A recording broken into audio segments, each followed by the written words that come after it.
Muito obrigado, Daniela. Eu queria agradecer também ao ITSMF pelo convite que nos foi endereçado.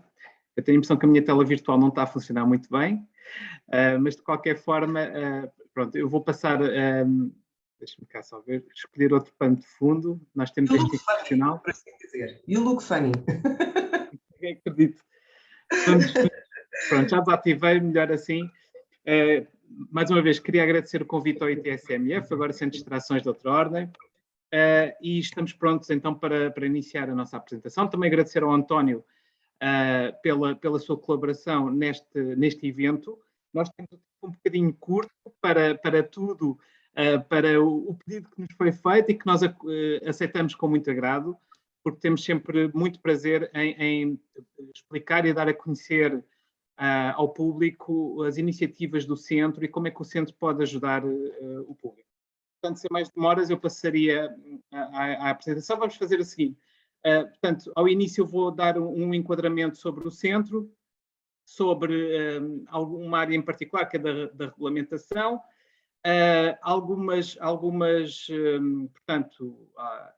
algumas iniciativas de divulgação do que temos estado a fazer, e depois o António vai se focar mais na parte dos desafios que se colocam à cibersegurança e à ação do centro, como as competências, a capacitação, as skills, etc.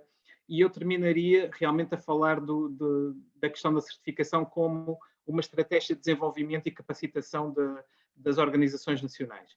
Portanto, eu não sei se posso partilhar o ecrã ou se fará o ITSMF do vosso lado para poderem partilhar a apresentação.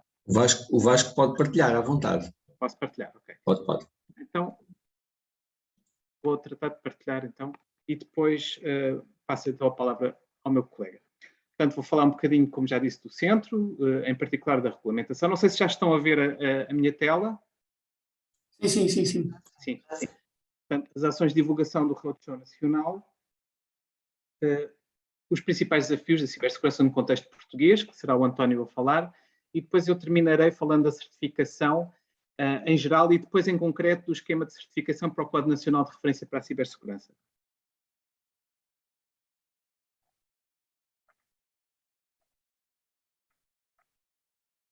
Portanto, o Centro Nacional de Cibersegurança, criado em 2014, é a Autoridade Nacional de Cibersegurança, tem como grandes 4 áreas a área do CERT, que é a área das operações, portanto funciona como o CERT nacional, o CERT para a administração pública em geral, uma área grande de sensibilização e treino, porque o nosso enfoque principal é nas pessoas, nós acreditamos que são as pessoas o principal fator de diferenciação em questões de cibersegurança, as políticas públicas, o desenvolvimento de políticas públicas e, por fim, como não pode deixar de ser, sobretudo numa área tão holística, tão compreensiva como a cibersegurança, como o ciberespaço, que está em todo lado, a área da cooperação nacional e internacional. Portanto, um ciberespaço seguro não funciona sem que o seu elo mais fraco esteja capacitado. Na área de sensibilização e treino, temos várias ações como o cidadão ciberseguro, ações de sensibilização específicas, o cidadão ciberinformado, o cidadão cibersocial, ações de train the trainers para formarmos formadores em conteúdos do centro para que depois possam prestar formação nas suas organizações.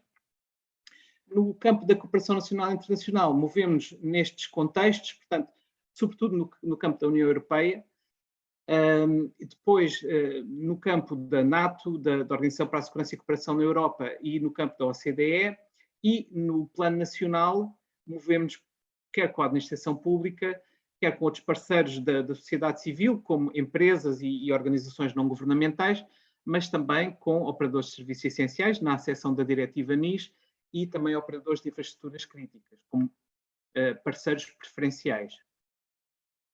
O CERT, a área das operações, penso que já todos terão ouvido falar, mas é integrante e um dos fundadores da Rede Nacional de CIRT, pertence também à CIRT Network europeia e à rede FIRST a nível global. Na área das políticas públicas, que é uma área crescente no centro, temos o desenvolvimento da Lei 46/18 para a implementação da diretiva NIS, Temos o desenvolvimento do Quadro Nacional de Referência em Cibersegurança, como referencial para as organizações privadas, serve como um guião para as empresas e outro tipo de organizações implementarem medidas de cibersegurança no seu próprio contexto.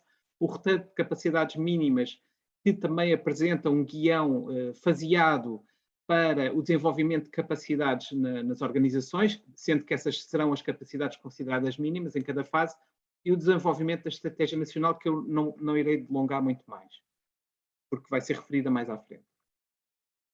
Portanto, também com o Decreto-Lei 65 de 2021, o Decreto-Lei veio também dar corpo a algumas das atribuições que decorrem do Regulamento 2019-881, nomeadamente a designação de uma Autoridade Nacional para a Certificação de Cibersegurança. Portanto, foi o Centro Nacional de Cibersegurança que foi designado como Autoridade Nacional para a Certificação da Cibersegurança, o que lhe permite, para além das atribuições que decorrem do regulamento e que não precisam de ser mais desenvolvidas em sede de legislação nacional, para além disso, dá a capacidade, ou atribui ao centro, a capacidade de desenvolver, por exemplo, esquemas de certificação nacionais dentro de um quadro nacional de certificação, que é o que falaremos também mais à frente.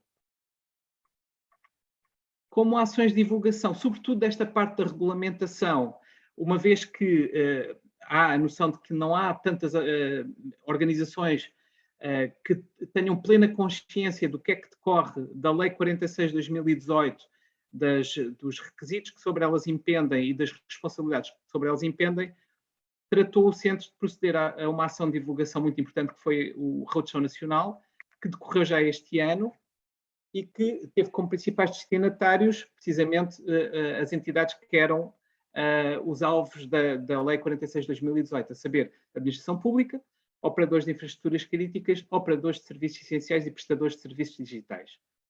Portanto, era o objetivo do Roadshow esclarecer, informar, dar conhecimento a estas entidades quanto às medidas constantes nos diplomas legais, sobretudo a Lei 46 de 2018 e o referido também Decreto-Lei 65 de 2021, peço desculpa.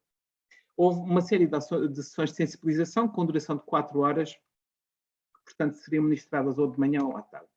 Os tópicos, foram estes os tópicos abordados, sobretudo a questão da implementação de requisitos de segurança e da análise de risco que cada entidade está obrigada a fazer, e também quanto à notificação de incidentes, portanto, os procedimentos de notificação de incidentes a que estão obrigados. Entre outros tópicos, como a designação de um responsável de segurança, de um ponto de contacto permanente, como se faz o inventário de ativos, ou no que é que consiste isso, o plano de segurança, etc, etc, etc. Estas ações, portanto, houve 74 sessões de sensibilização em todos os distritos do país. Tem aqui o mapa com a distribuição. Procura-se, de facto, que o centro fosse aos locais, fosse ter com as entidades, onde elas operam, onde elas atuam. E a participação saldou-se neste número, de 1.176 participantes. Foram bastante concorridas as sessões, houve bastante interesse, houve bastantes questões, que é sempre algo bom. É sempre bom quando ainda ficam questões por responder, porque é sinal que sempre podemos melhorar qualquer coisa. E de facto, houve bastante interesse, e estas sessões de 4 horas, por vezes, estenderam-se por muito mais do que isso. Temos aqui algumas imagens das sessões e, portanto, os inquéritos que foram realizados, eu penso que terão sido à volta de 520 respondentes, deram uma apreciação muito global, muito positiva globalmente destas ações de sensibilização. Portanto, temos quase a totalidade dos participantes que responderam como muito satisfeitos ou como completamente satisfeitos. Por outro lado, aqui, apesar de não ser bem visível na imagem, mas são vários tópicos, a satisfação quanto a vários tópicos alusivos às sessões, como a duração, como o tipo de esclarecimento, os conteúdos, etc. E podemos ver também que, globalmente, as apreciações foram muito positivas. Portanto, o Centro também, sempre que tem uma ação de política pública, procura também acompanhar essa ação com sessões de divulgação de esclarecimento. Isto é uma praxis do Centro, portanto, temos sempre esse cuidado de, ao lançar, não só ao produzir, por exemplo, regulamentação, contar com contributos de todas as partes interessadas, inclusivamente e sobretudo os destinatários finais, mas como também após determinadas ações, ou por exemplo a produção de legislação, estarem já em vigor ou estarem prestes a estar em vigor, procuramos ter esse cuidado de ir ter com as pessoas, de informar e de apoiar no que for preciso para que elas possam cumprir com tudo o que lhes é solicitado. Eu passo agora a sessão ao António, que eu se calhar vou passando os slides e o António vai falando. Ok, vamos tentar fazer esse teste de funcionamento relativamente a esta passagem online do processo. Podias mudar, por favor, Vasco? Eu acho que se calhar consigo, deixa-me ver se eu consigo fazer aqui um request remote control.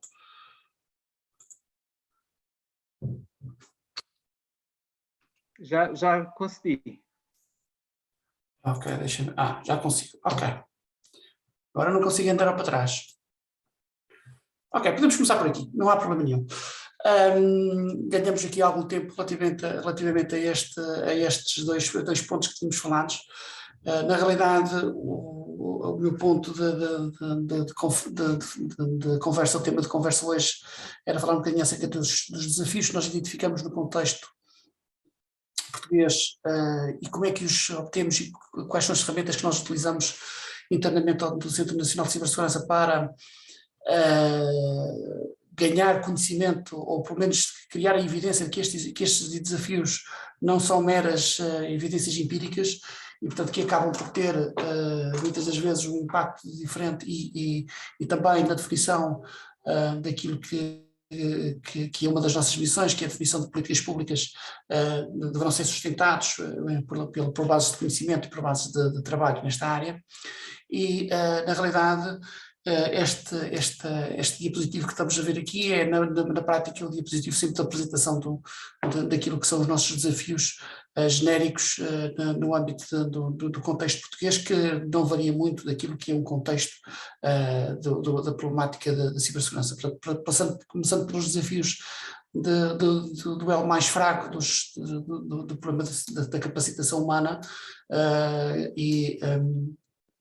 que na realidade continua a ter aqui o peso forte dos problemas ligados à cibersegurança, mas também ao desconhecimento e à emergência de tecnologias ligadas à área do IT e do OT, que acabam por trazer novos desafios, também desafios no âmbito da cibersegurança e, portanto, e da segurança da informação e olhar para esta área.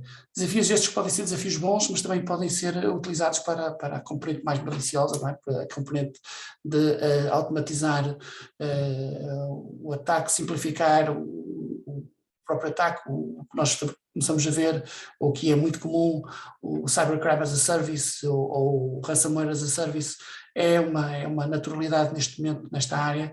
E depois a pandemia, que traz aqui um novo modelo, um contexto de trabalho completamente diferente, muito orientado à ubiquidade e que traz, na realidade, um desafio também de adaptação e, mais uma vez, ligado não só à componente tecnológica, mas também à componente de capacitação do recurso humano.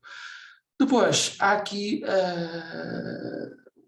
um desafio contextualizado, que tem a ver com a questão do contexto geopolítico, que não vale a pena integrar neste momento. Desculpa, Vasco, nesta área, o Centro Nacional de Cibersegurança bebe de várias fontes, sendo uma das principais fontes a Estratégia Nacional de Segurança do Ciberespaço, que é uma estratégia que resulta de um upgrade de uma estratégia anterior de 2015-2017 e que é na realidade um documento que se pretende alinhar um conjunto de objetivos estratégicos em 6 eixos de investimento, ou seja, este trabalho, mas sempre tendo em atenção uma dinâmica viva e, portanto, a estratégia não é um documento fechado, é um documento que sofre anualmente revisão através dos seus planos de ação,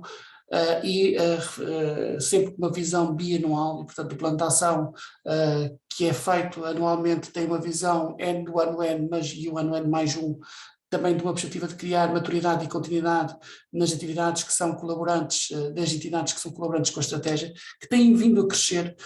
Nós começamos com 37 entidades a cooperar no primeiro ano da estratégia. Neste momento, o relatório de execução do ano passado termina com 96 entidades já a concorrer com mais de 826 atividades com execução e em trabalho neste processo, e portanto tem vindo, é uma estratégia que tem vindo a crescer, e tendo em atenção esta componente da massificação, do constante desenvolvimento tecnológico, mas também da entrada de novos atores nesta área da cibersegurança e de novas oportunidades de inovação, e portanto os próprios eixos da estratégia e os objetivos estratégicos são adaptáveis e vão crescendo e vão sendo mais exigentes à medida que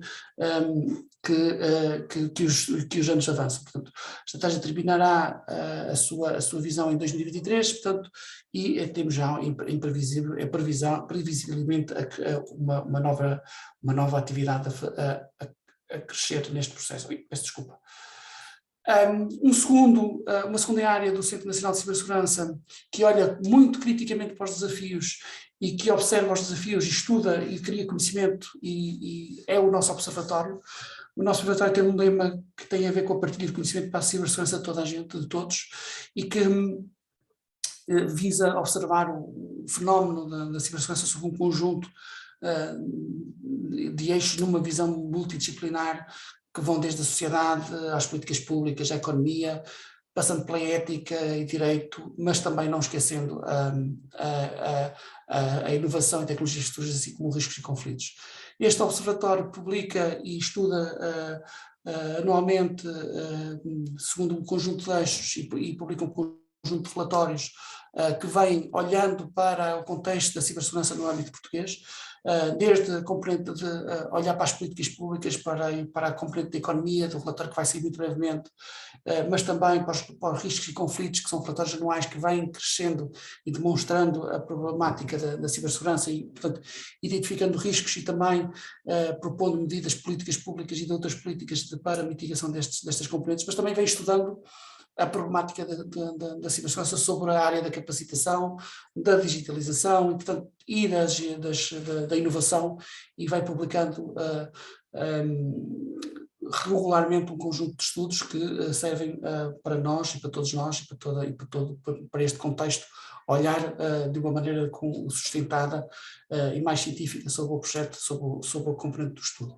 O último relatório que foi publicado foi um relatório sobre o ensino secundário, portanto, sobre a área da cibersegurança ou a formação em cibersegurança no ensino pós-secundário e superior em Portugal. É um relatório muito interessante e põe ao claro um conjunto de gaps relativamente à questão da capacitação, assim como os relatórios de riscos e conflitos e os restantes relatórios que vão colocando. E é com base nestes relatórios que nós vamos evidenciando aquilo que já é evidenciável empiricamente, não é? O número de incidentes tem vindo a crescer sustentadamente, quase e começando a tomar agora uma curva quase exponencial, e portanto o ano de 2021 vai demonstrar claramente, o relatório será publicado ainda durante este mês ou no início do mês que vem, e vai demonstrar aqui uma tendência de crescimento. E também vemos inversamente aqui no âmbito do cibercrime, o cibercrime no âmbito da componente digital tem vindo a crescer, e tem vindo a crescer ao inversamente que o crime físico, chamemos assim, tem vindo a ter uma tendência de decréscimo, e isto é um ponto de alerta relativamente a esta área da cibersegurança e da área que todos nós nos afeta neste momento. Mas mais do que isto, há aqui um conjunto de desafios e de evidências que o relatório acaba por pôr à luz do dia relativamente à questão da consciência da cibersegurança.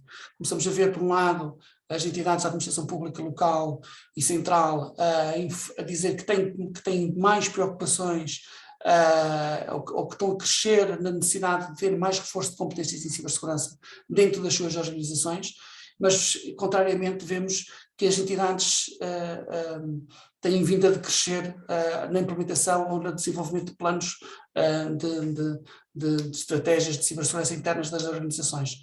Isto é um contrassenso, foi iniciado pelo relatório e é uma preocupação relativamente à definição e à obrigatoriedade de todos nós nos prepararmos para uma maturidade digital, visto que o futuro do país e a maturidade do país e a ciberresiliência, tudo depende de que estas organizações, ou todas as organizações, tenham de algum modo alguma atenção a esta componente. O relatório também demonstra que estamos em quase todas as atividades abaixo da média europeia e, portanto, há aqui um trabalho grande a fazer. Também é uma evidência que eventualmente poderia ser empírica, mas acaba por ter aqui este desafio para o Estado português e para todos nós nesta temática. E no ensino, na área do ensino ou na área da capacitação nacional no ensino superior, há aqui claramente um problema. Há aqui um problema que foi evidenciado neste relatório anterior. Temos apenas 2% de diplomados em 2020, do universo total de diplomados na área das tecnologias de informação e comunicação, com cursos denominados de cibersegurança. E ainda por cima, se olharmos para a igualdade de género, o valor é muito, muito inferior àquilo que é o problema ou a área que se pretende atingir neste âmbito. Portanto, há muito poucos cursos com o nome de cibersegurança em Portugal, é suficientemente insuficiente e há claramente uma necessidade grande de criar investimento nesta área, políticas para desenvolvimento nesta área e respostas para o desenvolvimento desta área. Curiosamente, esta problemática é uma problemática que tem vindo a ser identificada nos relatórios de execução da própria Estratégia Nacional de Segurança do Ciberespaço, a dificuldade de encontrar pessoas qualificadas no mercado, quer a nível nacional, mas também com base de dados internacionais, e portanto o conhecimento em Portugal não é gerado só com informação, mas também é olhado, feito algum benchmarking e comparabilidade com outros estudos internacionais e, portanto, estamos em linha com este processo, mas provavelmente em Portugal, como a nossa preocupação nos toca diretamente, é um bocadinho mais gritante e temos este processo em andamento. Portanto, é nesta base que o Centro Nacional de Cibersegurança preparou, com as oportunidades de financiamento que tivemos no âmbito do PRR, um conjunto de projetos e atividades nesta área. Primeiro, a criação de um conjunto de centros de competência, portanto, a preocupação que o Vasco disse no âmbito das políticas públicas de, eventualmente, estarmos mais perto das regiões, os centros de competências terão esta função de aproximação das redes, de criar pontos de confluência regionais de apoio às PMEs e à administração pública local, numa perspectiva de proximidade, e, portanto, iremos instalar 7 centros de competência no país, 5 no continente e 1 em cada uma das outras regiões autónomas, para termos um esquema de proximidade contínua e continuada com o Centro Nacional de Cibersegurança, apoiando a maturidade e ajudando as organizações à maturidade de uma perspectiva mais local, criando relações de confiança e relações de parceria próximas, mas sem nos substituirmos à indústria. Portanto, nós não vamos ser a entidade que vai fazer consultoria, nem essa é a nossa missão às entidades, mas sim vamos ser a entidade que provavelmente poderá ter ali, sendo um ponto de suporte para, por exemplo, a procura de financiamento na indústria ou das administrações públicas locais ou de outras entidades que pretendam, de algum modo, aumentar a sua maturidade nos seus processos de transformação digital. Neste sentido, o Centro lidera um polo de inovação digital, o Cybersecurity Digital Innovation Hub, que é um consórcio que basicamente funciona como sendo um one-stop shop nos processos de transformação digital das organizações, promovendo a maturidade das mesmas e olhando para a experimentação e criando aqui algumas cadeias de atividades para o apoio à transformação digital das empresas, das PMEs, focado nas PMEs, visto que são 99,6% do tecido empresarial português nesta área, e, portanto, estes polos este polo de inovação digital, sob a perspectiva de cibersegurança, vai ajudar, ou tem esta missão de apoiar estas entidades. O Polo de Inovação Digital não é do Centro Nacional de Cibersegurança, é um consórcio de 6 entidades da administração pública, da investigação e do privado. Portanto, do lado da administração pública, quem está no Polo de Inovação Digital, lidado pelo CNCS, somos nós e a Agência de Administração Administrativa. Temos o INOV e a Universidade do Porto com as competências de investigação e desenvolvimento, e depois o Cluster TIS e a PwC com as competências de indústria e a fazer isto. Nesta área, há já um conjunto de conhecimento acumulado que vão desde os conhecimentos ligados à gestão de identidades, à componente de análise forense, à criptoanálise, mas também temos laboratórios disponíveis que podem ser utilizados pelas entidades e financiados para poderem apoiar os seus processos de transformação digital e inclusão dos processos de transformação digital, sempre com inovação associada neste processo e, portanto, nesta área, e é isto a função do Polo numa missão de responder em matérias de cibersegurança à administração pública e às PMEs aos processos de transformação digital. Caro António Costa, não querendo interromper, eu sei. Cerca de 5 minutos. Já vou terminar. Depois temos para terminar, e para terminarmos mesmo esta questão, e depois passamos novamente ao Vasco, temos aqui a Academia de Cibersegurança. A Academia de Cibersegurança tem uma visão, está a ser operacionalizada, vai ser lançada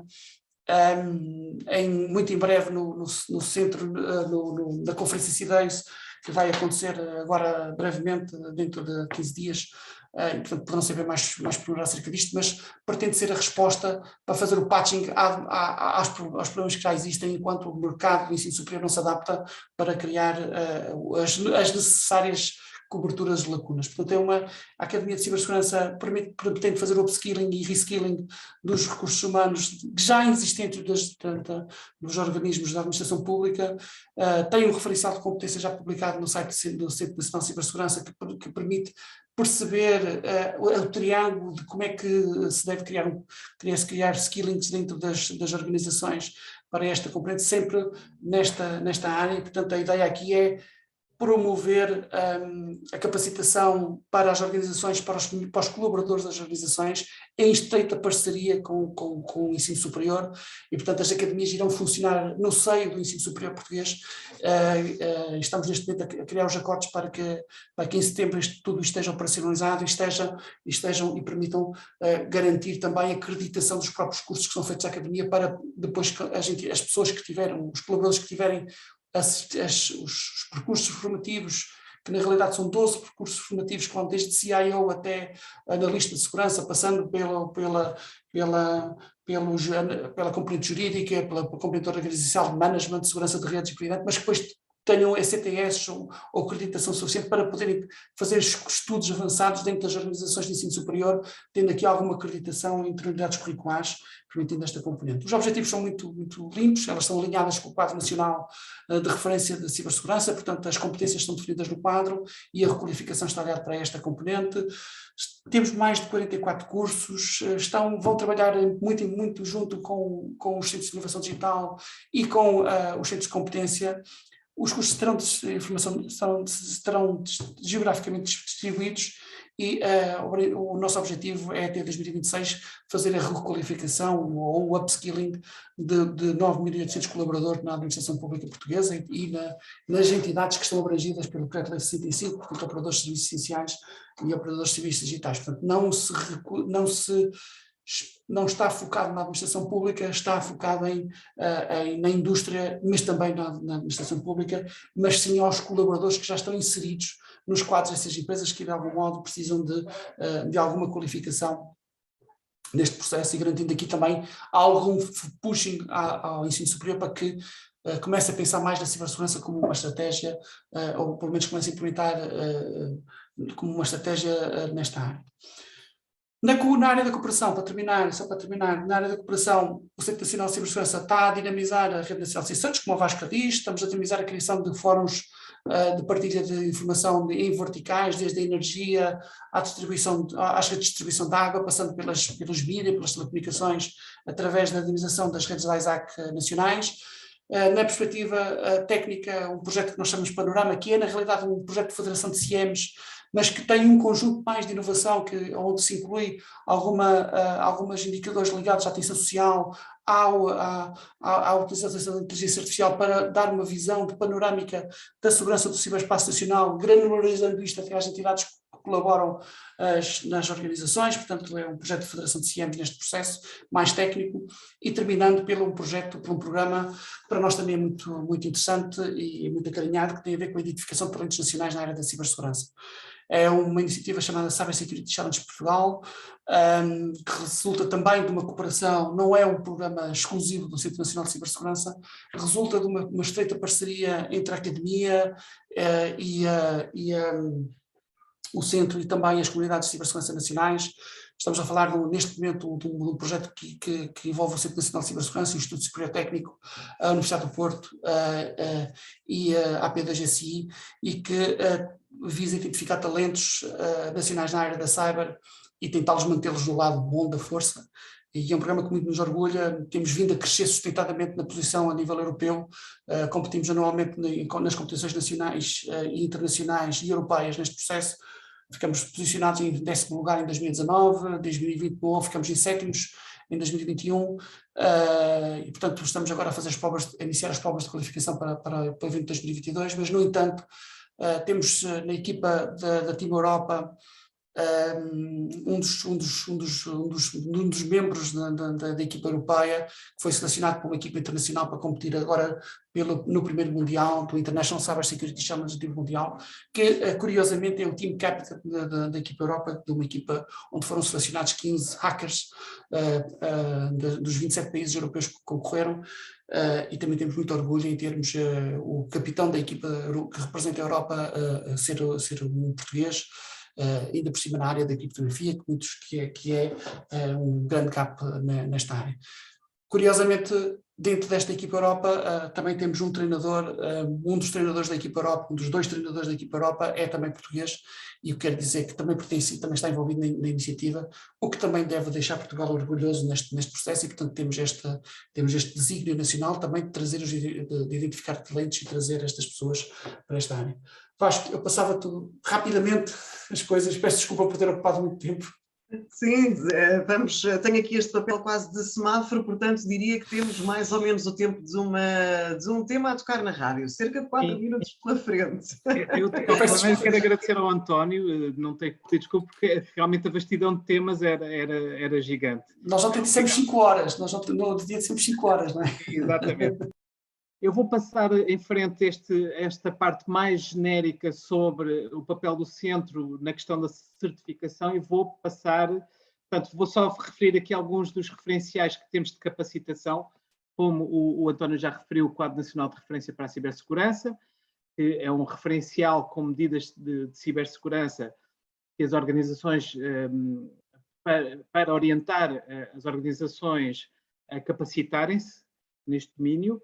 Temos depois outro documento complementar, que é o quadro de avaliação de capacidades de cibersegurança, em que, ajuda à implementação do quadro nacional de referência através de indicadores de capacidade. Portanto, o quadro de avaliação de capacidades de cibersegurança prevê três níveis de capacidade: o inicial, o intermédio e o avançado, e, portanto, por assim dizer, seria uma ferramenta de implementação pelos próprios e de autoavaliação pelos próprios do seu Estado em relação ao referencial, que é o Quadro Nacional de Referência.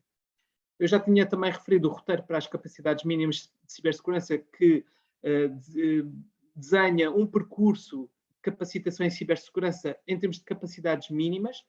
E, por último, tenho aqui o Cyber Checkup, que eu não vou clicar porque é uma ferramenta online, em que, no fundo, é como se, para simplificar e para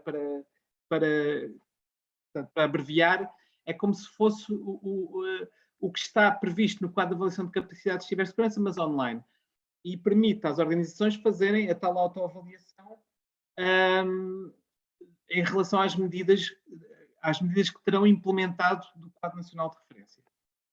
Agora, em relação àquilo que estamos a fazer, o esquema de certificação para o Quadro Nacional de Referência, portanto, é uma estratégia de resposta do centro às necessidades de capacitação em cibersegurança.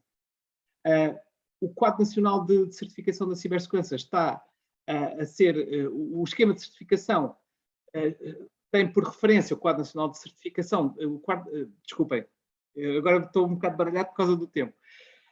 Está elaborado no âmbito do Quadro Nacional de Certificação da Cibersegurança, que está previsto no Decreto-Lei 65 de 2021, o tal que vem designar o Centro Nacional de Cibersegurança como Autoridade Nacional de Certificação, e que permite que o Centro crie esquemas de certificação nacionais, para além de implementar os esquemas europeus de certificação que estão a ser tecnicamente elaborados pela ENISA, e onde nós também estamos a participar na elaboração de esquemas europeus.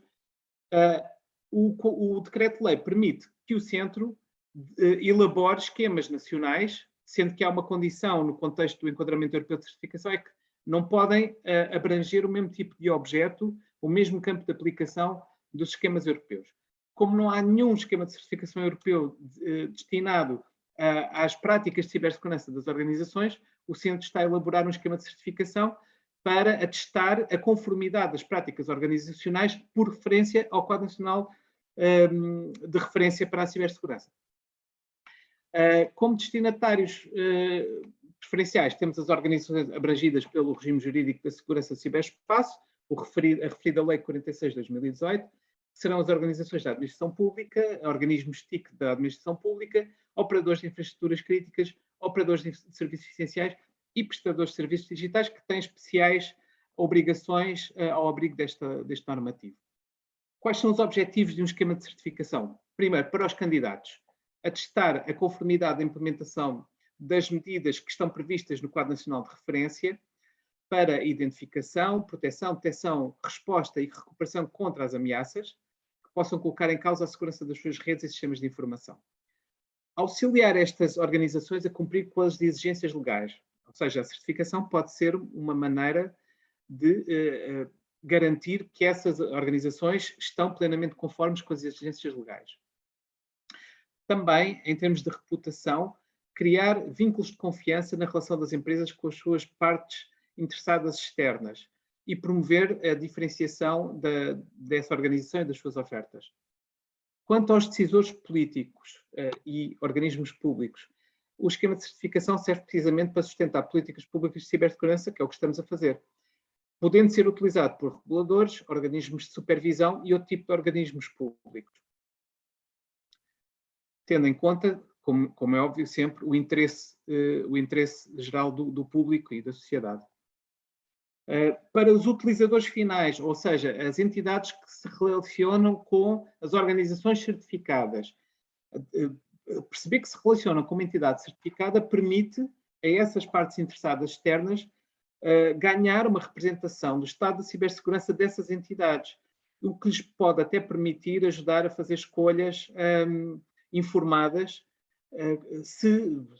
e geralmente hoje em dia portanto, a cibersegurança for um fator importante para essa relação, até porque cada vez mais as relações são mediadas através do ciberespaço, portanto, sobretudo se tivermos em causa valores como informação, por exemplo, de propriedade intelectual, de dados pessoais, etc., é muito importante que essa relação, que haja algum nível de garantia de que a relação vai ser segura. O quadro, portanto, o esquema de certificação tem como referencial, como é óbvio, antes de mais o Quadro Nacional de Referência para a Cibersegurança, depois é composto por conjuntos de medidas do Quadro Nacional de Referência que são obrigatórias e outras que serão complementares. Portanto, os níveis de capacidade foram inspirados no quadro de avaliação de capacidades, mas tendo em conta os destinatários finais, houve um aumento de exigência para o esquema de certificação e quem se quiser certificar neste esquema verá que as medidas, até mesmo para o nível inicial, são um bocadinho mais robustas do que o que está previsto neste quadro de avaliação de capacidades, que no fundo é para todo o tipo de destinatários.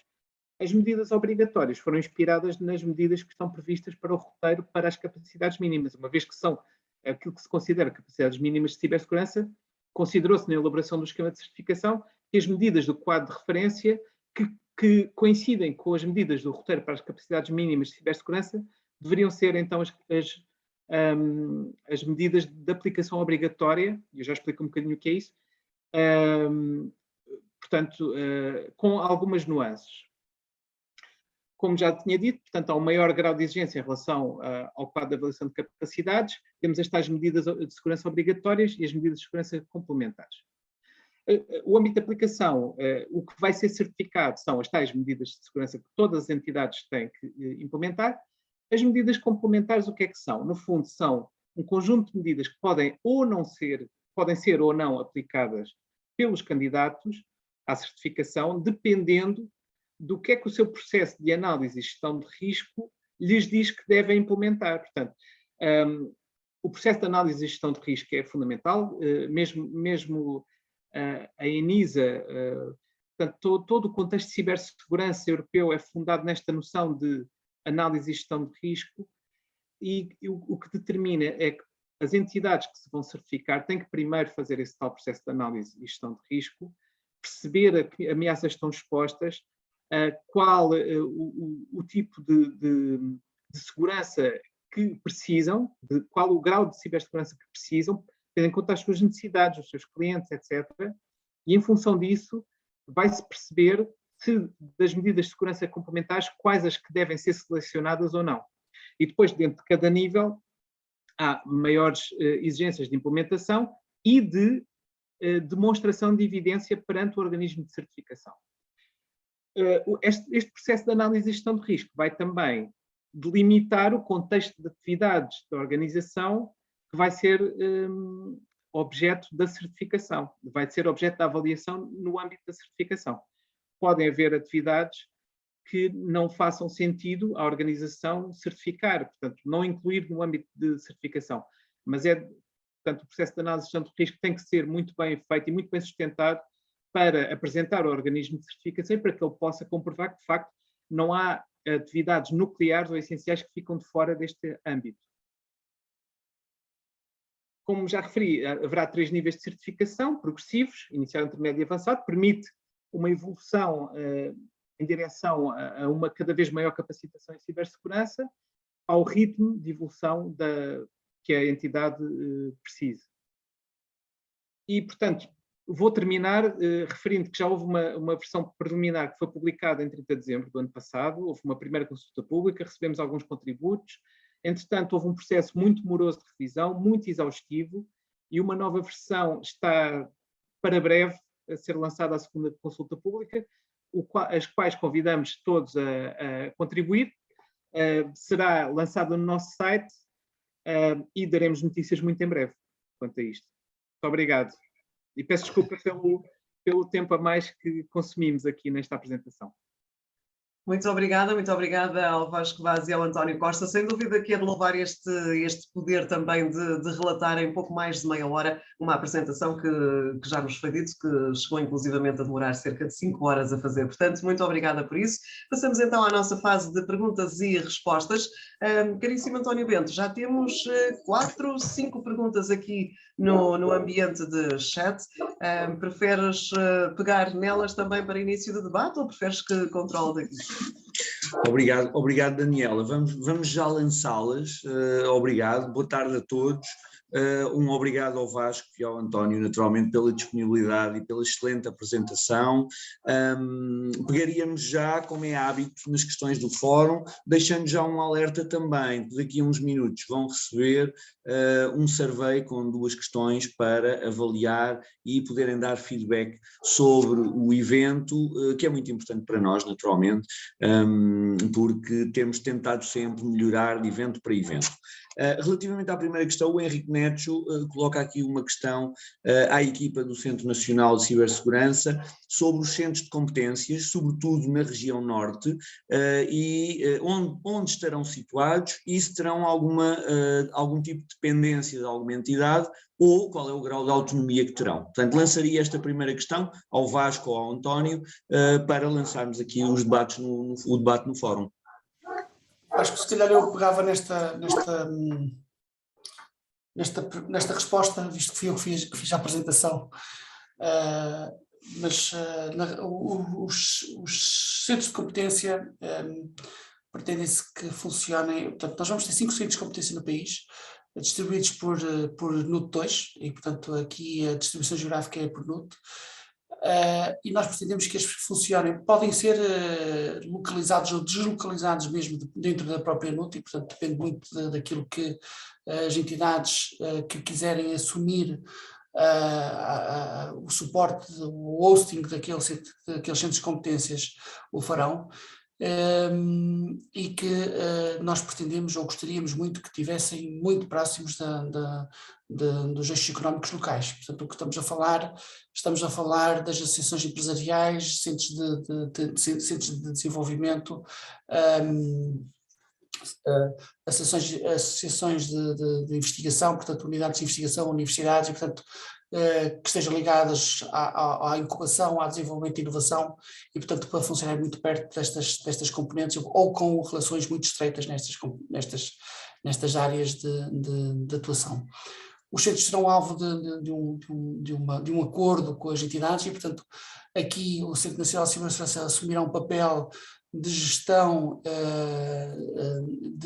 e de coordenação no âmbito dos indicadores e dos modelos de operação, definindo aqui pertencendo de algum modo aos conselhos de administração ou à questões de gestão de cada um dos centros que se pretendem harmonizados, portanto estes deverão funcionar todos mais ou menos da mesma maneira, mas terão algum grau de independência e autonomia na necessidade de responder de acordo com as vicissitudes de cada uma das regiões.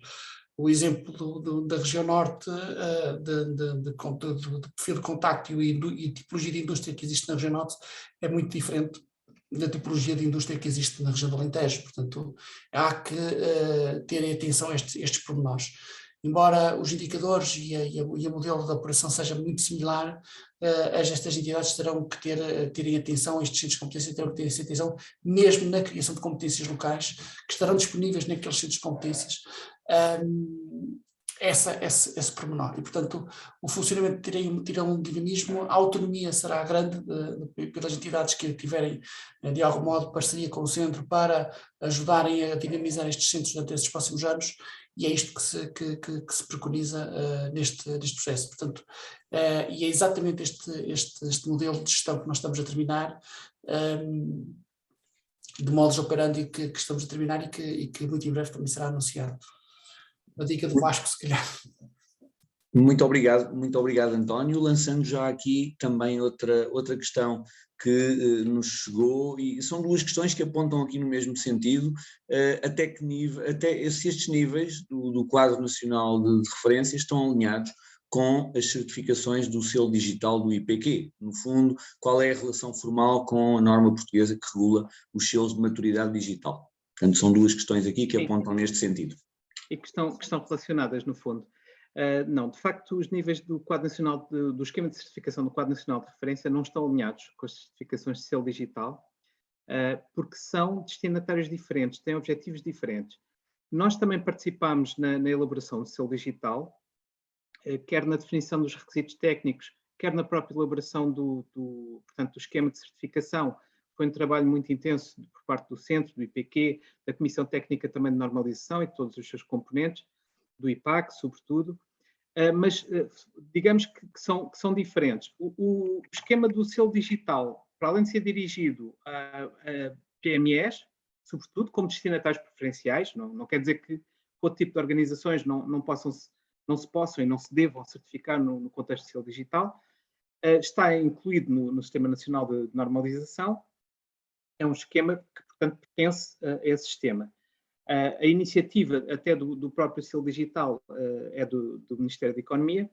No caso do Quadro Nacional de Referência e do seu esquema de certificação, temos um esquema proprietário, mas que é elaborado para uma autoridade pública, que é o Centro Nacional de Cibersegurança, no âmbito das competências que lhes estão conferidas por lei no contexto do Decreto-Lei 65 de 2021, que nos permite, lá está, elaborar os tais quadros, os tais esquemas de certificação próprios, nacionais, que não tenham nenhum equivalente no enquadramento europeu de certificação, e sendo certo que os principais destinatários e o principal objetivo são organizações com outro tipo de responsabilidades em matéria de cibersegurança. Logo, à cabeça decorrentes das atribuições ou das exigências que a Lei 46 de 2018 atribui a esse tipo de entidades. E, portanto, o que se procurou, de facto, foi que dotar como referencial de certificação um bocadinho portanto, mais exigente e que desse, que que ajudasse também, porque vamos lá ver, a certificação não é só a questão de ter uma marca ou algo assim, há um processo todo que conduz à certificação. E é isso que nos interessa, é que as entidades iniciem esse processo e o objetivo que nós todos temos é que elas consigam chegar à certificação. Portanto, o que nos interessa é que essas organizações, com essas obrigações especiais, por exemplo, infraestruturas críticas, etc., que consigam, de facto, trilhar o seu caminho em cibersegurança de forma a atingir a certificação no contexto do quadro nacional de referência. Muito bem, obrigado Vasco, e queria desde já agradecer aqui ao Henrique Neto, ao Manuel Pereira e ao Pedro Fatal terem colocado as questões. Apareceu-vos agora o inquérito à satisfação e, portanto, ajudem-nos também com o vosso feedback, com o reporting de volta para podermos melhorar naturalmente de forma contínua.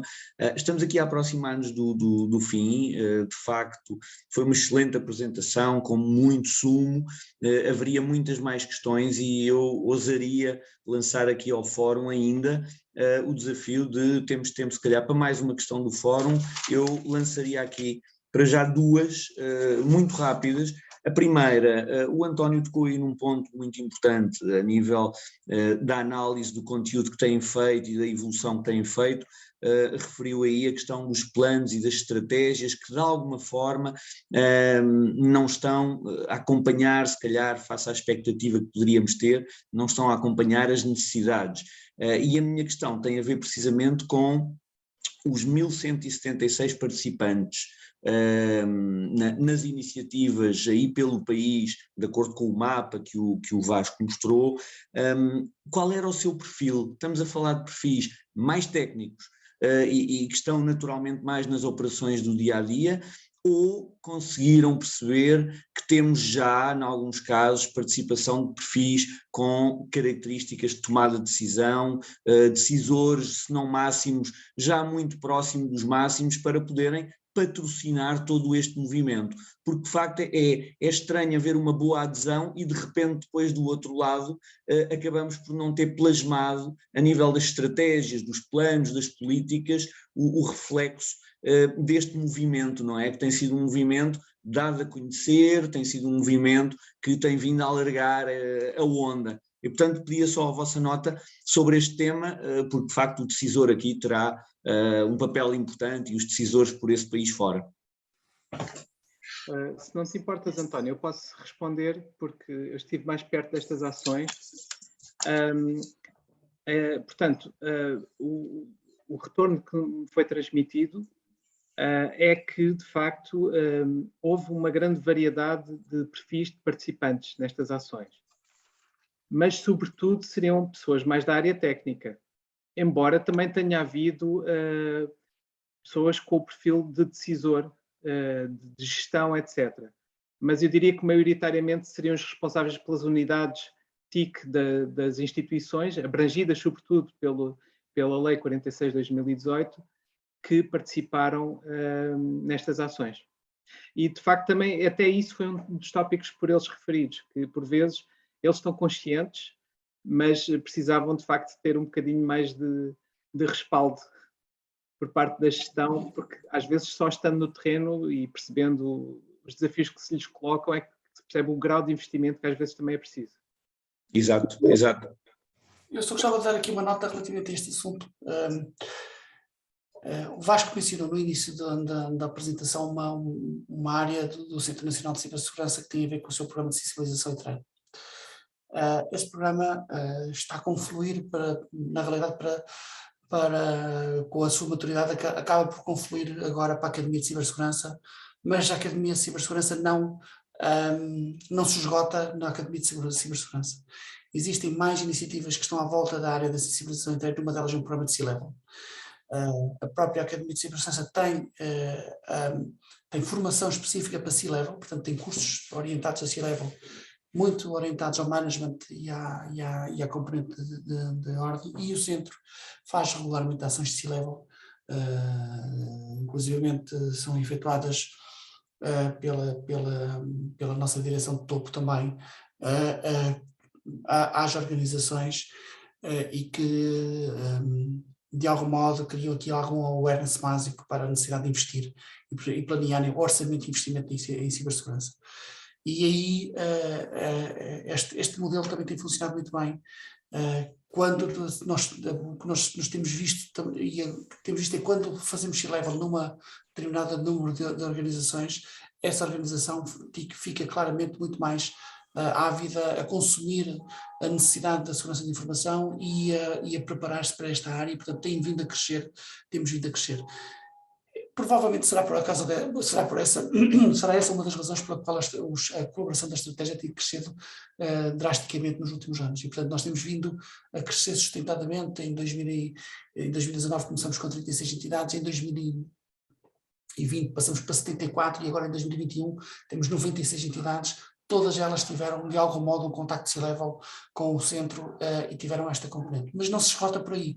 O privado também tem feito esta componente e vimos que há aqui uma dinâmica que está a olhar para esta questão, que também vem através do tal programa de sensibilização e treino nesta ação.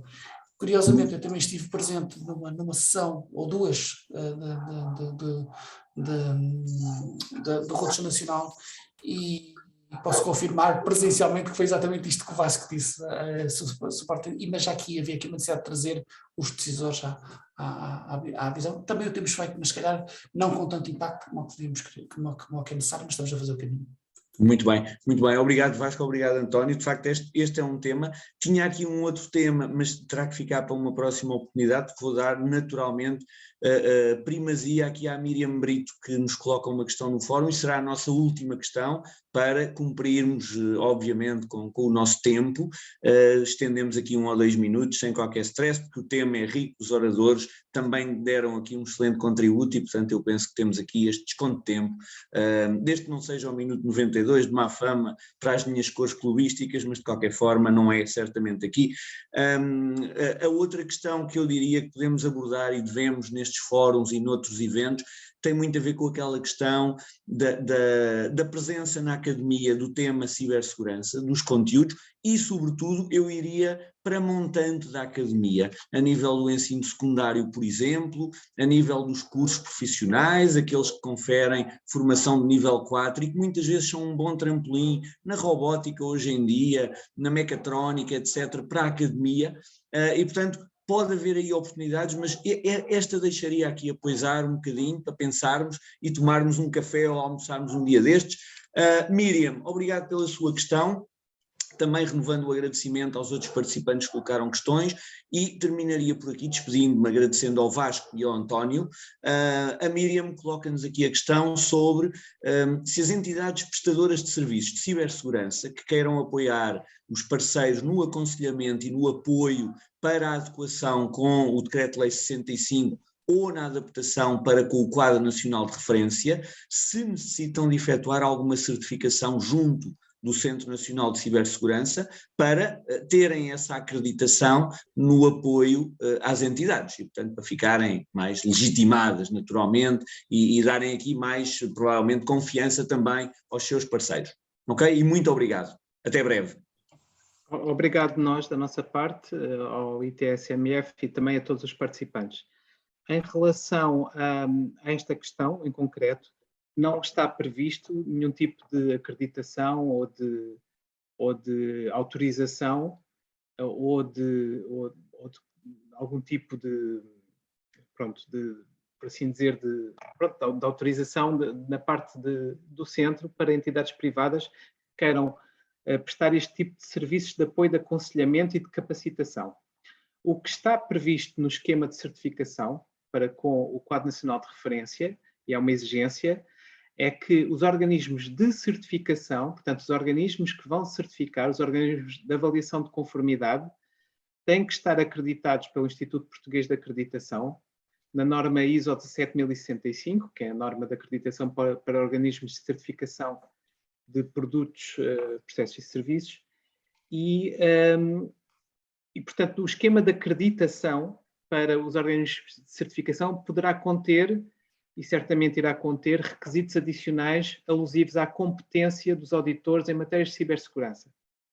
Portanto, neste momento estamos a terminar o esquema de certificação, mais tarde começaremos a trabalhar com o IPAC, terminado o esquema de certificação, começaremos a trabalhar com o IPAC no esquema de acreditação, que vai definir o figurino dos requisitos finais para os organismos de certificação. No entanto, para quem não certifica, para quem presta apoio, para quem ajuda, para quem quer prestar serviços de crescimento, de maturação em cibersegurança a estas empresas, não está previsto nenhum tipo de acreditação ou de validação por parte do centro.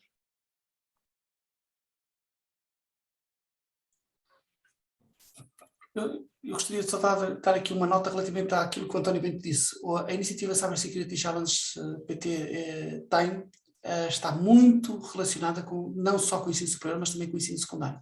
Portanto, nós promovemos claramente e estamos a trabalhar claramente também com a ENISA na promoção de cultura de cibersegurança no ensino secundário, introduzindo unidades curriculares no ensino secundário. Portanto, é um trabalho que está em work in progress. Mas que a iniciativa Cyber Security Challenge já faz aqui o tackle direto a este assunto, visto que os talentos que nós estamos a identificar começam no secundário. Ok, António, obrigado. Só deixar aqui a nota, ciente disso, o desafio aqui é tornar o canhão da Nazaré de cibersegurança extensível, não é? A IO Challenge e à Academia. De facto, os números ainda são muito baixos e há aí um potencial muito grande e, portanto, obrigado por esta nota, porque é muito importante e voltaremos, como a Daniela disse, certamente a este tema, depois do verão, na altura do nosso congresso, etc., porque o tema não só despertou muito interesse, como é fundamental e é a partir também destes eventos que vamos evangelizando e passando a mensagem, e isso é o princípio de tudo, e trazendo o C-Level também para aqui, porque obviamente é aí que estão os decisores. Muito obrigado aos dois. Daniela, força! Muito obrigada a todos pela participação, foi sem dúvida uma sessão muito, muito rica de It's Time to Talk About. Aproveito para lembrar que no dia 21 de junho, no dia em que começa o verão, voltamos a encontrar-nos para fecharmos este primeiro semestre de eventos do ITSMF, um It's Time to Talk About sobre Alma Science. Fica também a nota, se pretenderem receber a nossa newsletter, é só enviarem um e-mail para comunicação ou comunicacau@itsmf.pt, comunicação@itsmf.pt, e temos muito, muito gosto em receber-vos na nossa lista de destinatários da nossa newsletter. Muito obrigada por tudo, aos oradores, aos participantes. Marcamos encontro então dia 21 de junho, pelas 6 da tarde, aqui no Zoom. Até lá, fiquem bem, continuação de uma boa semana. Muito obrigada. Obrigado.